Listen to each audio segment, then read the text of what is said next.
Hi everyone, I'm Dr. Marni Novick, owner and founder of Silicon Valley Hearing here in Los Gatos, California. And in this video, I'm going to talk to you about communication strategies for both the listener and the speaker. All right.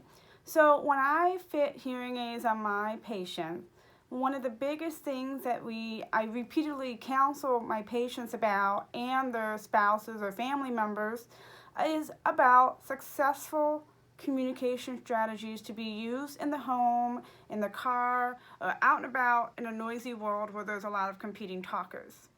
So hearing aids give you a lot of help in your brain getting access to speech sounds to your ear, all right? And then the ear sends the speech sound to the brain, and it's the brain's responsibility for processing that information and attaching language and giving you the meaning of what you heard.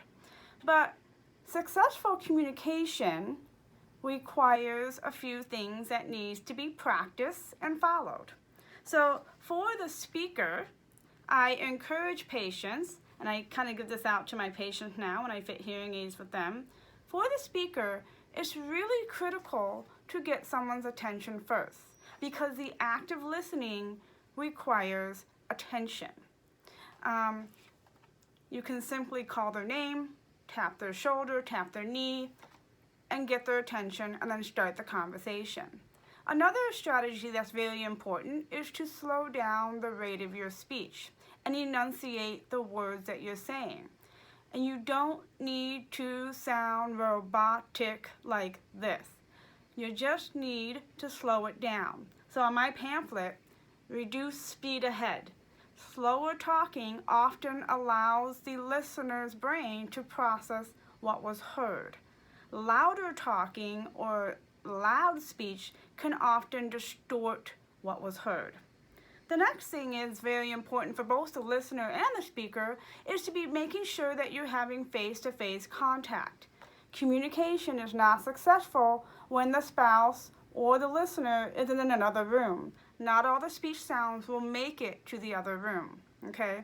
So for successful communication and a lot less frustration, it's best to have face-to-face communication.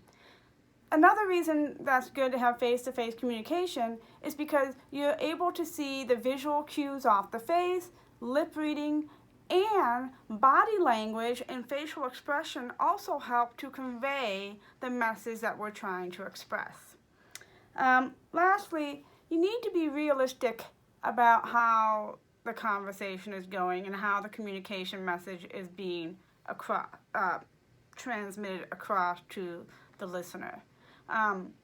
Sometimes our brain can get stuck, so repetition is not always the best thing to do. I often advise my patients and spouses that rephrasing or using another word may help the listener understand what's being said. Okay? So I hope you enjoyed this video on successful communication strategies. Have a wonderful day. Bye-bye.